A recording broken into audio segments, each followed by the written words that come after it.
Bonjour à tous et à toutes, on se retrouve pour une vidéo de nutrition et diététique. Aujourd'hui, nous allons parler de l'alimentation avec un régime spécifique. Nous commencerons par l'alimentation en cas de diarrhée et ensuite nous passerons à l'alimentation en cas de constipation. Alors pour commencer, il faut savoir que le régime alimentaire, c'est un vrai traitement. Ça fait partie vraiment intégrante du traitement curatif des maladies nutritionnelles. Afin de donner un régime alimentaire adapté à la personne, il est toujours nécessaire de partir d'une observation globale de cette personne. Si vous lui donnez uniquement des conseils théoriques, vous ferez en fait pas plus que ce que Google peut faire tout seul et gratuitement. Et en plus, vous savez très bien que généralement les conseils théoriques, ils sont pas adaptés justement aux spécificités de la personne. C'est important également, quand on donne des conseils, de vraiment conseiller plutôt que priver. On peut effectivement parler de ce qu'on ne devrait pas manger, mais c'est surtout intéressant, ou en tout cas intéressant de le faire également et de le faire peut-être en premier lieu, de parler de ce qui est conseillé de manger. Aussi, si vous avez déjà dû suivre un régime alimentaire, vous devez savoir que c'est quelque chose finalement d'assez contraignant et c'est pour ça qu'on conseille de faire plutôt maximum 2 à 3 changements à la fois et en tout cas de ne pas vouloir passer du tout au rien, ce qui est en général trop difficile et pas réalisable sur le long terme. Et enfin, pour terminer, quelque chose d'important, c'est surtout de ne pas hésiter à collaborer avec un diététicien qui est le spécialiste paramédical de l'alimentation. Alors quand on s'adresse à une personne, c'est important de s'adresser directement à elle. Donc vous allez tutoyer la personne à qui vous parlez ou la vous voyez en fonction de la relation que vous avez avec elle, mais vous n'allez pas parler d'elle à la troisième personne du singulier. Si vous parlez d'elle à la troisième personne du singulier, c'est clair que vous cassez la relation, enfin surtout vous ne la créez pas. Ce qu'il faut également, c'est utiliser un vocabulaire adapté. Ça sert à rien d'utiliser des mots qui sont très compliqués et que la personne en face de vous ne comprendra pas. Dans le cadre de mon cours, ça veut dire vous allez utiliser des mots plutôt des aliments que des nutriments. Donc par exemple, vous direz à la personne je vous conseille de manger de la viande plutôt que de lui dire je vous conseille de manger des protéines. Ce qu'il faut savoir aussi, c'est que dans l'alimentation d'une personne, c'est en tout cas extrêmement rare que tout soit négatif et que tout soit mauvais. Et une manière de créer une relation de confiance avec la personne, c'est de commencer par valoriser ce qui est positif dans son alimentation. Ça la mettra vraiment dans des dispositions d'écouter la suite du conseil. Si vous commencez par énumérer tout ce qu'elle fait mal, finalement, vous lui donnerez pas trop l'envie de vous écouter. Par contre, si vous commencez par lui dire qu'il y a des choses très bien dans son alimentation, ça lui donnera un sentiment plutôt de sympathie envers vous et elle aura envie d'écouter la suite. Un autre point important dans les conseils alimentaires, c'est qu'ils soient concrets. Par exemple, dans le cadre de la diarrhée et de la constipation qu'on verra plus loin, il y a un conseil alimentaire qui pourrait être de boire beaucoup. Finalement, si on dit boire beaucoup, en fait, ça veut tout dire. Certaines personnes vont peut-être interpréter ça comme boire 1,5 litre d'eau par jour. D'autres se diront, ben non, finalement, 1,5 litre d'eau, c'est déjà les conseils qu'on recommande à tout le monde, donc ça sera plutôt 3 litres par jour. Et d'autres personnes aussi peut-être vont se dire finalement moi je bois quasiment rien sur la journée, donc si je buvais un demi-litre par jour, ça serait beaucoup. Donc si vous voulez que le conseil il soit en tout cas appliqué tel que vous l'imaginez dans votre tête, il faut être concret et il faut mettre une quantité à boire sur la journée. Et c'est bien aussi si en plus vous dites à quel moment le faire. Donc entre boire d'un coup 1,5 litre d'eau en quelques minutes ou boire 1,5 litre d'eau réparti tout au long de la journée, ça donnera pas le même résultat. Si on boit tout en une fois, on aura tendance à plutôt avoir des pertes et à aller vite aux toilettes. Si on boit régulièrement sur toute la journée, le corps utilisera beaucoup plus cette eau et pourra s'en servir pour humidifier les sels dans l'intestin. C'est important aussi, c'est d'éviter de partir dans des théories trop compliquées. Quand vous dites quelque chose à quelqu'un, c'est mieux d'être clair, net et précis, mais évitez de commencer à lui expliquer toutes les petites subtilités théoriques qui finiraient finalement par l'endormir plutôt que l'intéresser à ce que vous dites. Il faut savoir aussi que vous n'êtes pas un dictateur. Donc quand on parle de conseils alimentaires, vous proposez et la personne en face de vous, elle doit se sentir en confiance et sentir qu'elle a le droit de refuser. Si vous lui imposez les choses, ben, le résultat c'est qu'elle dira oui oui, mais finalement elle fera pas ce que vous dites. Donc c'est mieux dès le départ de lui dire ben, que les choses soient claires, qu'elle peut refuser, et c'est mieux qu'elle vous dise clairement que ben, qu'elle refuse, comme ça vous pouvez proposer autre chose à la place. Si vous lui laissez pas l'occasion de refuser, ben, vous perdez l'occasion aussi de proposer autre chose qui peut-être lui conviendrait. Aussi, quand on a eu une longue discussion avec quelqu'un, c'est bien à la fin de dire, OK, voilà, donc en conclusion, on va faire telle chose et telle chose. Je vous conseille de ne pas dépasser 3 changements par jour. Ceux qui ont déjà fait régime dans leur vie doivent savoir que finalement un régime c'est assez difficile, changer son alimentation c'est très difficile, et donc si on fait au-delà de 3 conseils par jour, on considère que ça devient presque impossible. Et donc aujourd'hui, comme je viens de vous le dire, nous allons parler à la fois du régime en cas de diarrhée et puis nous parlerons du régime en cas de constipation. Donc pour commencer, ça sera le régime en cas de diarrhée. Alors pour ça, je vais vous proposer de vous plonger dans des situations que vous pourriez rencontrer dans votre vie professionnelle. Pour commencer, donc tu rencontres une jeune maman qui a un bébé de 20 mois et le bébé souffre de diarrhée depuis 3 jours. La maman te demande si tu peux lui conseiller un antidiarrhéique. Vous observez le bébé, vous voyez qu'il est pâle et que ses yeux semblent enfoncés dans leurs orbites, ce qui veut dire les yeux qui sont en partie fermés. Et je vous demande, que vas-tu faire?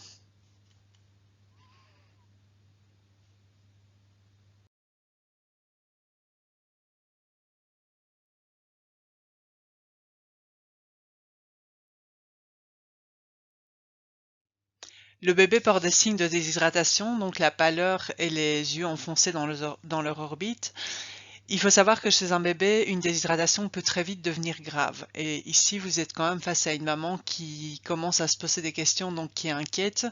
Je pense que la meilleure chose à faire, c'est de l'envoyer soit chez le médecin, soit aux urgences. Alors maintenant, tu parles avec Jeanne, qui a 66 ans et qui t'explique qu'elle a des diarrhées chaque fois qu'elle mange un produit laitier. Et du coup, elle a peur de manquer de calcium si elle ne mange plus de produits laitiers et elle aimerait bien un antidiarrhéique pour pouvoir continuer à en manger sans avoir de diarrhée. Et ben, je te demande ce que tu en penses et ce que tu vas faire. Alors ici, on est certainement face à une intolérance au lactose. Et quand on est intolérant au lactose, il y a plusieurs solutions possibles. La première serait d'utiliser de la lactase, donc sous forme d'un produit qu'on vend en pharmacie et qui s'appelle le Lactose Plus. La lactase, c'est l'enzyme qui permet de digérer le lactose au niveau de l'intestin. En général, d'après ce que j'observe chez mes patients, ils utilisent cette lactase surtout quand ils mangent à l'extérieur. Donc ça leur permet de garder une vie sociale sans refuser tous les repas qu'ils ne peuvent pas maîtriser, mais dans lesquels il y aura des produits laitiers. Une solution qu'ils choisissent plus régulièrement, c'est de s'orienter vers des produits laitiers sans lactose. Pour être considéré comme un produit laitier ou une alternative végétale, il y a un critère qu'on a vu dans les cours précédents, c'est d'être enrichi en calcium et en vitamine D ou d'en contenir naturellement. Donc par exemple, vous avez la marque Dilea qui propose des produits laitiers sans lactose. Ce sont toujours des vrais produits laitiers et donc ils ont du calcium et de la vitamine D dedans. Et vous avez aussi des substituts végétaux, comme par exemple la marque Alpro, qui contient également du calcium et de la vitamine D. Il y a aussi la troisième solution, qui serait en fait de ne plus consommer de produits laitiers, mais de prendre en pharmacie une supplémentation en calcium et en vitamine D. Alors maintenant, vous discutez avec votre copine Tina, qui vous explique qu'elle a une gastro depuis 2 jours et qu'elle n'arrive plus à manger ni à boire sans déclencher peu après une diarrhée. Alors depuis hier, elle a plus de vomissements, mais par contre, elle vous dit souffrir de maux de tête et de vertiges et elle voudrait un médicament pour que ça passe. Donc qu'est-ce que vous allez faire? Alors ici, on se trouve face à une déshydratation chez un adulte. À la différence de l'enfant, c'est que la déshydratation chez l'adulte évolue plus lentement. Donc on a plus le temps de la prendre en charge avant d'en faire une urgence. La première solution, ça va consister à boire de l'eau. Maintenant, il faut savoir que boire de l'eau peut ne pas être suffisant. S'il y a une déshydratation déjà assez avancée, il faudra absolument de l'eau couplée à des sels minéraux. Et là, plusieurs solutions sont possibles et je dirais que la meilleure, c'est surtout celle qui convient à la personne en face de nous. Donc celle qu'elle va suivre et qui lui permettra de se réhydrater. L'urgence dans ces cas-ci, c'est de réhydrater la personne et pas quelle est l'alimentation la plus saine, variée et équilibrée possible. Et donc, il y a trois sortes de boissons, je dirais. Il y a les boissons spécifiques pour le sportif qui sont des boissons spécifiques de réhydratation, comme par exemple l'Aquarius. Il y a aussi le fait de boire des liquides salés, comme par exemple les soupes en poudre type Waco. Et il y a la solution en vente en pharmacie qui s'appelle la solution de réhydratation ORS. Alors maintenant, tu parles avec Marie qui, elle, souffre de diarrhée depuis 3 jours.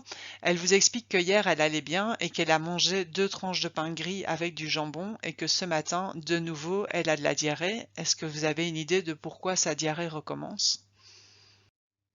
Alors personnellement, je pense que l'intestin avait été irrité par les diarrhées et que le fait d'avoir rajouté des fibres via le pain hier, ça a redéclenché des diarrhées.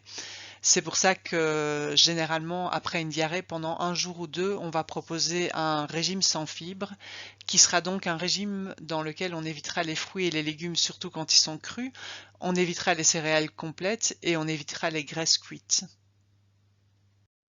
Et donc, en conclusion, en cas de diarrhée, ce qui sera important, c'est ces 3 points-ci. Donc, le premier point, ça sera de proposer un régime sans fibres, qui sera donc un régime dans lequel on enlèvera les fruits, les légumes, les céréales complètes et les graisses cuites. On fera également un régime sans lactose, donc on éliminera les produits laitiers. Et on fera suffisamment attention à l'hydratation et donc on apportera de l'eau plus des minéraux qui viendront soit de ce qu'on mange, soit de boissons de réhydratation type ORS ou Aquarius. Il faut savoir que c'est un régime voilà, qui exclut beaucoup. D'ailleurs, ici, je ne vous ai pas dit ce qu'on pouvait manger. En fait, on peut manger tout sauf les fruits, les légumes, les céréales complètes, les graisses cuites et les produits laitiers. Donc ça veut dire il va rester les féculents blancs, il va rester les viandes, volailles, poissons, œufs du moment qu'elles sont maigres, ce qui fait finalement pas grand-chose. Maintenant, la bonne nouvelle, c'est que ces régimes assez stricts durent généralement peu de temps, maximum 1 semaine. Si on a une diarrhée chronique, on aura des régimes qui seront moins stricts. Alors maintenant, nous allons passer au régime en cas de constipation. Et donc ici aussi, je vais vous proposer de commencer par des situations que vous pourriez rencontrer plus tard dans votre vie professionnelle. Comme première situation, vous êtes donc au domicile d'une jeune maman d'un bébé de 4 mois et le bébé, il est allaité à 100%, soit avec le lait maternel directement au sein ou le lait maternel qui serait mis dans le biberon. Et la maman vous demande quel laxatif elle pourrait mettre dans le biberon, donc ça sous-entend que son bébé est constipé. Qu'est-ce que vous allez lui répondre? Qu'est-ce que vous allez faire?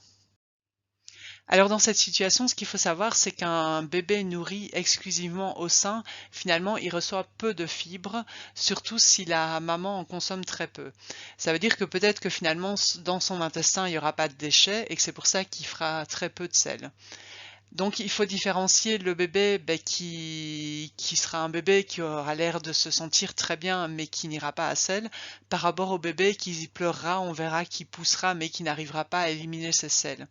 Si le bébé se sent bien et ne montre pas de signes de mal-être spécifiques, je pense qu'il faut simplement expliquer à la maman que le bébé n'a pas beaucoup de déchets dans l'intestin, qu'il n'y a rien à éliminer ou pas grand-chose, et donc qu'il faut surtout se déstresser et se relaxer. Si par contre on est face à un bébé qui clairement a l'intestin rempli mais n'arrive pas à le vider, là on peut l'aider. On peut l'aider en demandant à la maman de boire de l'eau épars, donc c'est une eau qui sera riche en magnésium et qui peut aider à stimuler l'intestin à faire des spasmes qui vont pousser les selles vers la porte de sortie. On peut aussi demander à la maman de manger plus de fruits, plus de légumes, ce qui donnera plus de fibres dans le lait maternel et donc plus de déchets dans l'intestin du bébé. Mais des déchets qui seront liquides grâce à l'eau des fruits et des légumes et donc des déchets qui s'élimineront facilement. On peut aussi proposer c'est des massages au niveau du ventre du bébé, des massages qui sont censés stimuler l'intestin du bébé et donc aider à pousser les selles vers la sortie. Et on peut également proposer des mouvements de gym où on ramène les jambes les genoux sur le nombril du nouveau-né, ce qui là aussi stimule l'intestin à emmener les selles vers la porte de sortie. Il faut savoir aussi qu'en pharmacie, on peut trouver des suppositoires de glycérine. Alors ces suppositoires, ils sont pas interdits, ils peuvent aider et ils peuvent aider à ne pas arriver à un fécalome, donc à ne pas avoir un bébé qui crée un bouchon de sel dans son intestin. Mais ça doit pas non plus être quelque chose qu'on utilise tous les jours et qu'on utilise même tous les 2 jours, c'est trop. Quand vous prenez les suppositoires de glycérine, il faut toujours demander l'avis soit du médecin, soit du pharmacien et voir avec lui à quelle fréquence vous pouvez les utiliser. Alors maintenant, vous êtes face à Max qui a 34 ans et qui est paraplégique et il vous explique qu'il souffre de constipation et donc je vous demande ce que vous allez lui conseiller. Alors ici, au niveau des conseils classiques en cas de constipation, il y en a en tout cas un avec lequel il faut être assez prudent, c'est le conseil d'activité physique. Si vous êtes face à quelqu'un de paraplégique, en tout cas, vous ne pouvez pas lui conseiller de faire une activité sportive type la marche. Voilà, on peut lui conseiller l'activité sportive. D'ailleurs, les personnes en situation de handicap sont tout à fait capables de faire du sport, mais il faut lui proposer une activité physique qui est adaptée à son handicap. Il faut aussi prendre en compte que boire beaucoup, boire 1,5 litre d'eau, si pas plus par jour, c'est important pour que les selles soient bien humides et qu'elles s'éliminent facilement. Par contre, une personne qui est paraplégique, elle ne peut pas uriner seule et elle doit à chaque fois faire un sondage pour pouvoir uriner. Et un sondage urinaire pour éviter d'avoir des infections urinaires, il faut le faire dans un endroit qui est d'une propreté irréprochable, ce qui n'est que rarement le cas malheureusement des toilettes publiques. Donc en proposant à la personne de boire plus, vous pouvez vous opposer facilement à un refus parce que peut-être que ça l'arrange bien de boire très peu, comme ça elle peut sortir de chez elle et elle n'est pas ennuyée par des sondages à l'extérieur de chez elle. Une bonne solution qui fonctionne en général beaucoup mieux, c'est de lui proposer de manger des fruits et des légumes. L'avantage des fruits et des légumes, c'est qu'ils stimulent beaucoup moins l'élimination d'eau au niveau urinaire et donc ils vont moins vous demander d'aller aux toilettes. Par contre, ils vont vous apporter à la fois des fibres qui feront un déchet dans l'intestin et de l'eau qui rendra cette masse de déchets plus humide et donc plus facile à faire sortir. Aussi, quelque chose qu'on retrouve assez régulièrement chez les personnes handicapées, c'est l'utilisation du laxatif. Alors à la fois, je pense qu'on ne peut pas le refuser totalement et il peut aider là aussi à ne pas tomber dans des situations extrêmes avec un fécalome. Par contre, c'est quelque chose qu'on devrait éviter d'utiliser tous les jours parce que plus on utilise du laxatif, plus l'intestin devient paresseux et fonctionne seul. Donc plus on prend des laxatifs, plus quelque part on doit augmenter les doses. C'est un peu comme une drogue, l'intestin n'arrive plus à fonctionner sans laxatif. Donc là, pareil, toujours vous référez à l'avis du médecin, à l'avis du pharmacien. Alors maintenant, vous discutez avec Sylvie qui a 53 ans et qui vous explique qu'elle est logopède et qu'elle travaille dans un hôpital principalement assise et qu'elle souffre de constipation. Elle vous détaille un peu comment se passe une journée au niveau de son alimentation. Elle vous explique que le matin, elle ne déjeune pas mais qu'elle boit 1 à 2 cafés. À midi, elle mange un sandwich classique, pain blanc avec une garniture qui est différente chaque jour et elle boit 1 verre d'eau. Et le soir, elle mange un repas complet qui, pour elle, est une demi-assiette de pâtes, riz ou pommes de terre, un quart d'assiette de viande ou de poisson et le reste de l'assiette sous forme de légumes soit cuits, soit crus. Et à ce moment-là, elle boit 1 verre d'eau. Puis elle vous précise qu'entre les repas, elle ne mange jamais, elle ne boit jamais. Je vous demande ce que vous allez lui conseiller. Alors clairement, ici, on est face à un manque de boissons. On pourrait aussi dire qu'on va augmenter la quantité de fibres. Maintenant, il faut être très prudent. C'est que si la quantité de boisson n'augmente pas, on ne peut pas augmenter la quantité de fibres qui est apportée via les céréales complètes. Si vous augmentez la quantité de céréales complètes sans augmenter la quantité d'eau, vous allez augmenter le problème de constipation, ce qui n'est pas du tout l'effet recherché. Par contre, on peut augmenter la quantité de fibres et au passage d'eau en utilisant des aliments qui sont à la fois riches en fibres et riches en eau, c'est-à-dire les fruits et les légumes. Alors, en conclusion, en cas de constipation, on va proposer un régime riche en fibres, mais là, on va clairement distinguer les fibres des fruits et des légumes des fibres des céréales complètes. Les fibres des fruits et des légumes, elles sont fournies par des aliments qui sont aussi riches en eau. Et donc là, il n'y aura pas de problème de créer une masse sèche dans l'intestin qui est quasiment impossible à éliminer. Les fibres des céréales sont fournies donc par des aliments qui sont pauvres en eau. Si vous mangez juste les céréales complètes mais que vous ne buvez pas d'eau à côté, ben vous aurez une masse de déchets dans l'intestin, mais cette masse sera sèche et impossible à éliminer. Ou en tout cas très dure, il faudra pousser beaucoup et il y aura des risques d'hémorroïdes. Donc, si la personne qui est en face de vous est une personne qui boit déjà au moins 1,5 litre d'eau par jour et qu'en plus elle est très ouverte à augmenter sa quantité de boisson, pourquoi pas l'orienter vers les céréales complètes. Si vous êtes face à une personne qui boit très peu, qui n'aime pas trop de boire, qui a toujours enfin, c'est toujours des oui mais quand on lui propose de boire et il y a des choses, enfin, vous sentez que voilà, que c'est pas quelque chose qu'elle fera assez facilement. Alors chez elle, vous pouvez même en arriver à dire éviter absolument les céréales complètes qui peuvent avoir un effet constipant quand on ne boit pas d'eau et par contre favoriser la consommation de fruits, la consommation de légumes. Aussi autre chose en cas de constipation, c'est que l'activité physique peut aider. Maintenant, conseiller de l'activité physique, on peut, on n'est pas obligé de se limiter uniquement à des conseils alimentaires. Après, pareil que pour les conseils alimentaires, il faut prendre en compte la personne qui est en face de nous. Donc si on a un grand sportif, ben, on lui propose pas de marcher 30 minutes par jour, 1 ou 2 fois par semaine. Et si on est face à une personne qui souffre d'un handicap, ben, on lui propose une activité physique qui est compatible avec son handicap. Alors ici, pour terminer, je vous ai mis une infographie avec les conseils à la fois en cas de diarrhée, les conseils en cas de constipation et au centre, les conseils qui sont valables pour les deux situations. Donc il faut savoir que la diarrhée, c'est pas forcément l'opposé de la constipation, tout comme la constipation n'est pas l'opposé de la diarrhée. On a tendance à croire que ce qui est bon en cas de diarrhée sera mauvais en cas de constipation. Alors que boire beaucoup, par exemple, c'est quelque chose qui est important dans les deux cas. C'est important de boire beaucoup quand vous souffrez de constipation parce qu'il faut humidifier les selles pour qu'elles s'éliminent facilement de l'intestin. C'est important de boire beaucoup quand vous souffrez de diarrhée parce qu'une diarrhée, ça vous fait perdre beaucoup d'eau. Donc il faut remplacer cette eau perdue par de la nouvelle eau.